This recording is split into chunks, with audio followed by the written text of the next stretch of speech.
Meeting to order. Welcome to the Rotary Club of Beaumont, the 72nd club founded in the world.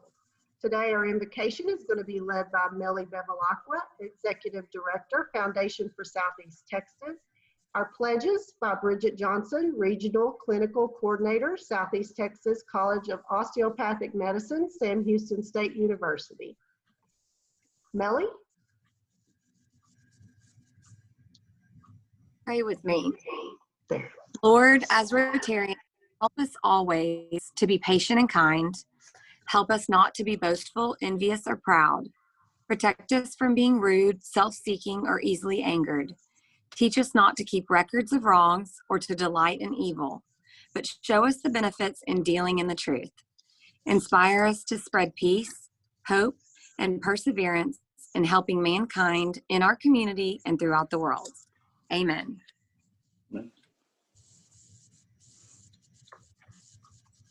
Reciting the Pledge of Allegiance.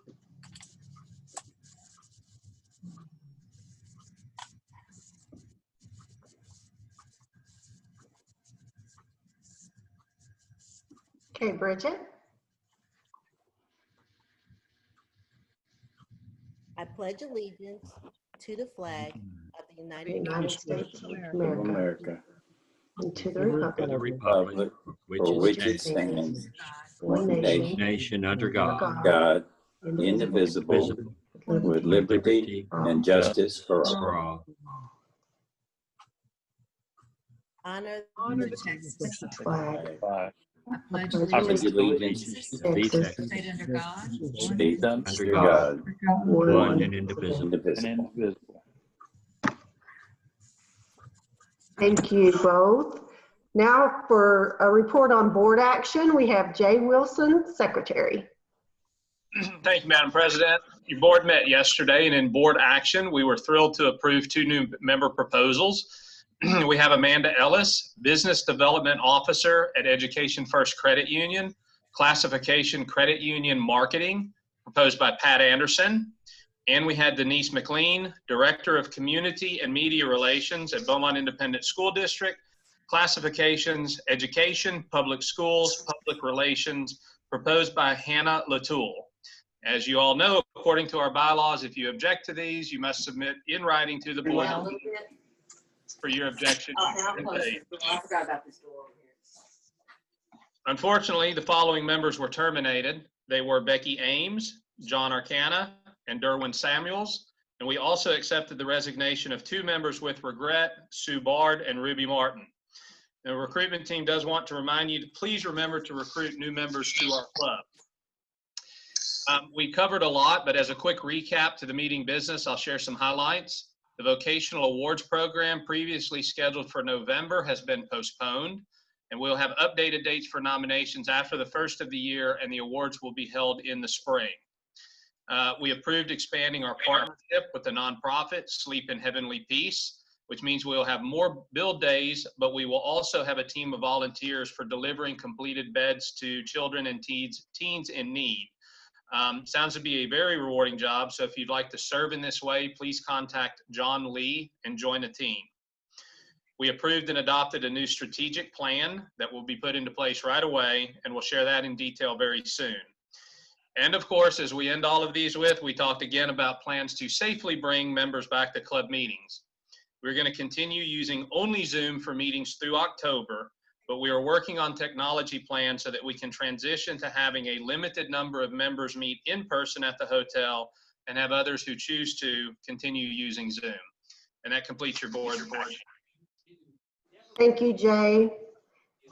I also want to thank everybody who was able to host or attend the Fun and Fellowship socials. We had a really good time, and it was nice to see each other and get to visit a little bit. Also, thanks to John Lee, our service project chair, for the Sleep in Heavenly Peace project. We had a good turnout on Saturday, and we were able to build anywhere from 44 to 48 beds. We haven't decided about how many that we actually came out with, but it was a very productive day and a lot of fun. Now to introduce our guest speaker, Dr. Shannon Allen, Superintendent of Beaumont Independent School District. Good afternoon, everyone. Thank you, Cindy. It is my pleasure to introduce Dr. Stephen McKernan. Dr. McKernan has been trained as a pharmacist, naturopathic physician, and osteopathic physician. He is board certified by the American Board of Family Medicine and the American Osteopathic Board of Family Physicians. He is a fellow of the American College of Osteopathic Family Physicians and the American Academy of Family Physicians. Dr. McKernan joined Sam Houston State University in January 2017 as the Associate Dean for Clinical Affairs in the College of Osteopathic Medicine. After completing his family medicine residency, Dr. McKernan practiced for 8 years in a rural community in the central San Joaquin Valley, where he owned a small organic almond farm, raised horses, and was a member of the hospital cattle penning team. He began his academic medical career in 2000 when he was recruited to the Kirksville College of Osteopathic Medicine. He joined the faculty at the Conroe Family Medicine Residency Program in 2003, and from 2006 to 2016, served as the program director for the residency and CEO for the Lone Star Family Center. His current role as Associate Dean, he oversees clinical education in all 4 years. Dr. McKernan has spent his medical and academic career teaching learners about social determinants of health and working with underserved populations. Please help me welcome Dr. Stephen to the platform as our today. Thank you for that. You make me sound better than I am, I think. I was asked to do this to talk about our progress. We spoke at the meeting several months ago before we were starting. I'm going to share my screen. Let's make sure you can see it. 5 lowest team batting averages have come from this season. All like it was under the zone, framed by Ryan Jeffers. Renton looks back and asks. Can you see my screen? Okay. So basically, we started this project in this university started in 2013 to decide what to do for their next college, and a lot of the community members thought that we needed another medical school that concentrated on primary care and the eastern region of Texas, because there's a shortage of physicians in that area, and there's a shortage of primary care, and Southeast Texas is included in that mission. We started that process with an idea from the president of the university, and there's a long process to go through, which I'm not going to go through too much detail because it would take up this whole talk. But we had to go through the Texas State University System Board of Regents to get approval just for the exploratory process to see if we should start a school. And then Dr. Henley, the dean, was hired in November of 2016 and hired me in January of 2017. With some investigation and some process, we went back to the regents, and they actually approved our curriculum and moving forward with the Texas Higher Education Coordinating Board, which took actually a year to approve us. And so we were approved in August of 2018. And then in May of 2019, the Texas legislature passed a bill that the governor signed, making Sam Houston State University College of Osteopathic Medicine a state medical school. And finally, we were approved for pre-accreditation by the Council on Osteopathic College Accreditation in September of 2019, which allowed us to start students and to begin our curriculum. We will be able to get full accreditation once we graduate our first class, which is true for any new medical school. So after we got approved, we had to get students. And as a state medical school, we had to go through the state system, which is the Texas Medical and Dental School Application Service. And we entered that September 2019 after we were approved by our accrediting body. We did applicant interviews starting in October. And really, the fact is that we had a very short application season because applications closed on October 1st every year. So we interviewed through January. We interviewed just over 600 students. And there's an applicant match for state medical school, which occurs in March. And we got our class. Our first class is 75 students. They started their orientation in August on the 3rd. and their first day of class was on August 10th, 2020. So we have 75 students now enrolled in our medical school. So it's interesting, there was actually an article I saw in a national publication about starting a medical school during a COVID-19 epidemic. And the pandemic has really dealt some blows. We built a building that actually is meant for collaboration and working together. And as you all know from being on Zoom today, we are not able to do that as much as we wanted. We started with almost exclusively lecture online and just some lab time, because we felt you can't become a doctor without some hands-on activity. And we broke our students up into very small groups. So the groups are 6 to 10 students for different events that they do in the building. And we keep them separated so that if there was an outbreak, there would only be 6 to 10 students who were in contact. We've actually opened that up a little because we've had no cases, quite frankly, in the college, which we're very happy about. And so we are now allowing them to actually come in those small groups and use our study rooms for study, which they've been very grateful about. But you know, the building we built was not built for that separation. We occupied it in actually February, but then we got closed in mid-March because of the pandemic. In that period when we were out of the building, they continued to deliver the furnishings, and so we had to kind of scramble when we finally opened to staff in June to get things together because we were starting a class in August.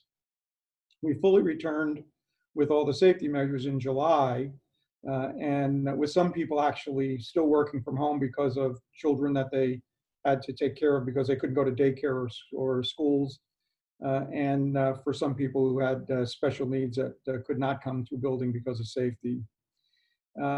We had to quickly institute some curriculum changes for the safety and work very hard in July to prepare for teaching students and living and working in a Zoom world. I think we've become experts. I have to tell you that right now I'm on my laptop because when I went to start my camera on my desktop today, it didn't work. And we scrambled a little bit, but then changed plans. So the up-looking view is not my usual view when I do these. Anyway, so we're doing a hybrid delivery. We have asynchronous, which means they're pre-recorded lessons that the students can look at whenever they want. We have in-person small groups and hands-on activities. So we have, we're a DO school, so we have Osteopathic Skills Lab. We have a Clinical Skills Lab, which is physical exam, tasks. We actually have a fairly robust simulation center where we have these mannequins that are pretend patients who will have babies and seizures and all kinds of things. And then anatomy lab. We do full anatomy lab, again, in small groups. And then we realize that, you know, I keep reading that people say, well, why am I paying full tuition if everything is online?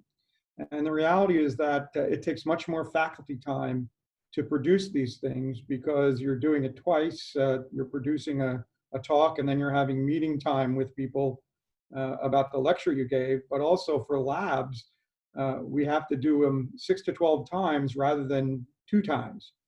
And so that has been the biggest challenge, is the amount of lab time the faculty have to do. And we really try to have no more than 20 students in the building separated into groups that they stay in at any time. Now during testing we have more, but with the different entrances in the building we keep the groups so they don't cross paths. Remember that even though they're medical students, they're 20-somethings. And so it's hard for them not to be social. And so we have to keep their paths from crossing, or we will find them getting together being social. They have to wear masks in the building at all times, except when eating, and when they're eating, they're supposed to eat separately so that they're not in the same room as other people eating. And we have a lot of small rooms to accomplish that.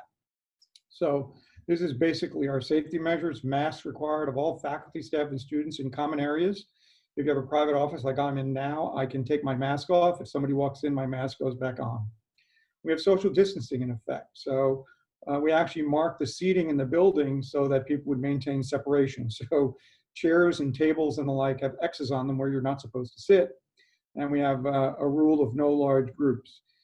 People get their temperature either taken when they're in the building, or they take it before they leave their homes. I have actually a thermometer in my desk. I take my own temperature every day. I don't know why I needed my own thermometer. We have surface sanitizing between groups. We sanitize any common computer keyboards. We have hand washing and intermittent hand sanitizer use. We have constant reminders and signage around the building so that people do not get complacent. I have to tell you that there is some safety measure fatigue going on.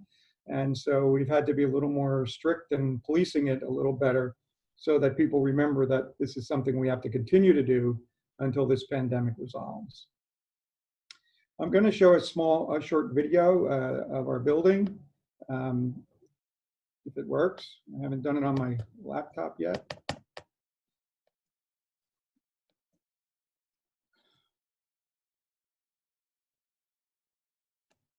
That looks like my video is not going to work on my laptop. Anyway, the video was actually a video tour of our building. We built a building that has classrooms, that has small group rooms, that has that simulation area, and then the fourth floor is laboratories. We actually have 4 NIH investigators on our faculty already, and for a new medical school, that is actually quite advanced. So our progress in the Bowman area has been very good. It's been a very welcoming community. I mean, I was thrilled when we got to come to the Beaumont Rotary last year and present ourselves. But the hospitals, the physicians, everybody has been very supportive of this effort because they realize that we view the area as part of the Sam Houston State University service area, in addition to the fact that Lamar is there and Lamar is a university in our system. So we feel a connection. We actually have a medical director for our clinic who is a native of Beaumont. So we have a lot of connection there. We have affiliations with the 3 hospitals in the region, Baptist, Christus, and Medical Center of Southeast Texas. We actually have more physicians signed up to be faculty for our students there than any other region we have. We have an affiliation with the federally qualified health centers, both Legacy and Gulf Coast. We actually are starting an internal medicine residency in the community with Baptist Hospital. We actually submitted our application. The site visit occurred in September. And we expect the first residents to be trained in the community in 2021. And so, you know, this is something that we are not doing as a sideline or as a hobby. This is an area that we feel connected to and feel like well, we felt originally it would be one of our best regions, and that has actually come true, having the most physicians signed up to work with our students. And the first area that will have a residency that we're helping start. So my video was not working, so we're done a little early, but I'm willing to take questions from anybody who has a question. I'll need a moderator since I'm on a little screen and can't see everybody. So now I'm going to end my screen share so that I can see more of you. Any questions for Dr. McKernan? No, I would like to add one other thing. We actually, after I made this PowerPoint, we hired a clinical coordinator for your region, Bridget Johnson, who is on this Zoom and a member of your organization. Clinical coordinator is somebody who will help the students and the physicians schedule, help us sign up new physicians in the community. And we specifically hired somebody from the community because we felt that that community connection was important. And she came to the university last week and had her orientation, but we'll be working out of Beaumont for the most part. And welcome. Doctor, I had a question. Sure. Just a little background. My family came to East Texas in 1968 to open Jasper Memorial Hospital, which I think is probably one of the underserved areas. Recruiting doctors is an issue. And what I hear you say is the medical school is in part at least, has been established to help underserved areas. How do you recruit doctors, or how do you train doctors that are going to stay in the East Texas area, if that's one of the goals? Well, our model is to recruit medical students from East Texas. You know, like I said, you were told I was a rural doc, and I ran into the same thing. We had a great practice in a rural community, and we couldn't get doctors to come. And the reason we couldn't get them to come was because they're all urban raised people who didn't want to go to a small town. And so we didn't get to do much recruiting last year because of that short deadline between our approval and the end of applications. But this year, we're in the communities. And in fact, we do have an affiliation with Jasper. I was familiar with Jasper when I ran the residency in Conroe because they had family physicians there who delivered a lot of babies and did the C-sections. And so I was training residents to do that. And I sent our residents out to work with the doctors in Jasper so they'd get a lot of C-sections with other family physicians. And quite frankly, those docs who I sent out there, all of them went out and went to small communities, mostly in Texas, who and delivered babies and did their own C-sections in places where otherwise people would not get prenatal care and delivery. And so we have affiliations with large and small hospitals up to Nacogdoches and out on the western side of I-45, south of the Dallas Metro, and down in west of Houston. And we're really training people in places where it's encouraged to be a doc who does everything and be a doc in a small town, but we're really recruiting from those areas. And about 50% of our student body this year, even the fact that we only had less than 1 month to recruit, are from what we consider our service area, places where Sam Houston State University already has educators and other alumni, and places that need doctors. Well, just a side note, I don't know if you know it or not, but literally right now in Jasper, there is no labor and delivery. You can't. I knew that. You knew that. Lady cannot have a baby. Right. Well, you know, a planned delivery anyway at Jasper. Right. So, you know, the fact is that's a crisis in rural healthcare right now, is that more and more hospitals, because of the way labor and delivery is paid for, are closing their labor and delivery. And quite frankly, some of the physicians that I trained who were doing that, their hospitals stopped doing labor and delivery after they got there, and they went there to do that. And so that is truly a crisis. When women have to travel really far for delivery, that does two things. That puts them at risk, and it puts their baby at risk. But it also tends to take people who are young and going to have a family, it has them move out of the community. And that's a terrible thing. And so I have to tell you that I don't know how to fix that part of it. But what I see is that there are some hospital systems now that think they have to have an OBGYN in town to do deliveries. Now, I did delivery my whole career until I came to SAM, even in Conroe. But the fact is that a well-trained family physician who does OB can actually cover that in a small community. And because they can see everybody, they can afford to be there, where some places an OB can't afford to be there because of, you know, the limitations on what they do in practice. But that is a crisis in rural medicine that a lot of rural hospitals not only are closing, but the ones that are staying open, a lot of them are closing their labor and delivery. But I was aware of that, and it was very disappointing because it was a great place for it before that. Thanks for being with us, Doc. Question. Can you just highlight the differentials between the DO and the MD? Well, they're actually, the only main difference is that DOs also learn how to do manipulative medicine. And so we do a lot of musculoskeletal medicine training. I actually went to a DO school, and because I wanted to do rural medicine and deliver babies, ended up in California doing my residency at an MD program. And so I'm boarded by the board that approves MDs as well as DOs. So I can do anything that a MD does, and I can go into any specialty. I chose family medicine because that's where I went to medical school. But I can do any specialty. And right now, the residency programs are all under the same accreditation body. So MDs and DOs all go to the same residencies. There's no different DO residencies anymore. But really the main difference is that I do osteopathic manipulation. And quite frankly, we started a new faculty practice, and I see all kinds of people, but a lot of people are coming to me specifically because I'm a DO who does manipulation and can help them also with their musculoskeletal problems. Thank you. Thanks for being here today. Thank you.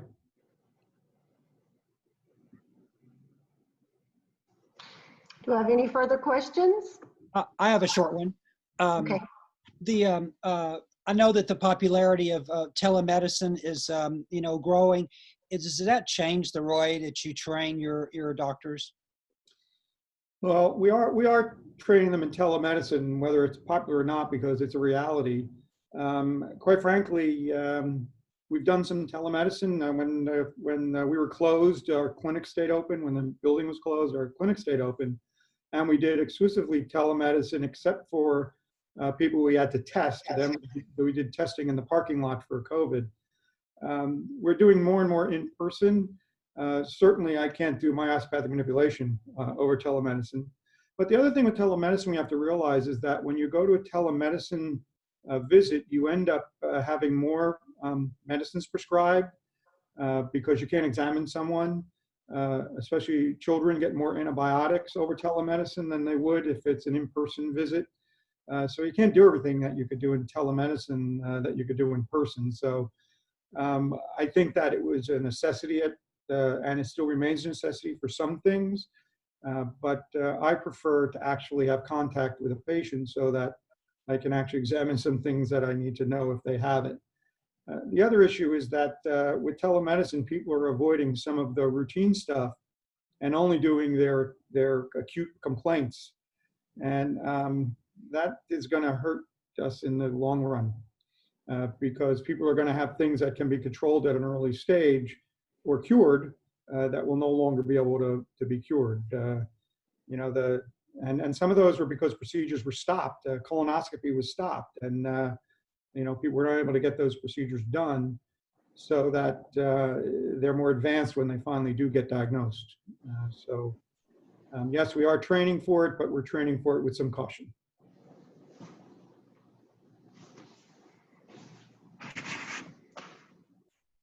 Thank you, Dr. McKernan, for joining us today and updating us on all the good things that you have going. And really encouraged that Beaumont's been very welcoming to you. It's a great place to be, and we're glad to have you here too. In your honor, we're going to be making a donation to Rotary International in the lane of maternal and child health, and really like the discussion that we had. I was thankful for all the 3 questions that we had. It has just brought it much more into light of some of the needs that we have that y'all are going to be able to fill. And thank you so much for all you do. The link for the video, I can send you that if people want to look at that video tour, and you can get that. And so I'll send it to you directly, and then you can pass it around to all the members. That would be great. Jackie can send it out to us as a group. Yeah, I have her email. That's good. Well, thank you so much. This has been so informative. I appreciate your time. Oh, we appreciate you. Thank you. And even pivoting, having to switch from the desktop to the laptop, and it still worked out. You have to be flexible. COVID. Thank you. Thank you very much. Bye. Our speaker next week is going to be Judith Lindsley, Director of the Center for History and Culture at Lamar University. She will be comparing the Spanish flu pandemic and the 2020 coronavirus pandemic. So that should be an interesting program. In closing, I want to thank you all for attending the meeting today. Let's end with the 4-way test of the things we think, say, or do. First, is it the truth? Is it the truth? Second, is it fair to all concerned?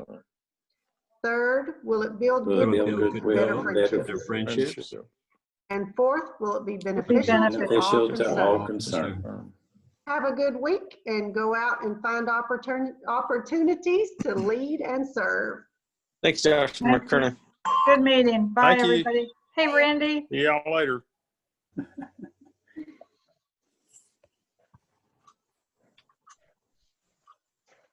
Jackie, a few of us are going to stay on for a little short meeting, if that's okay.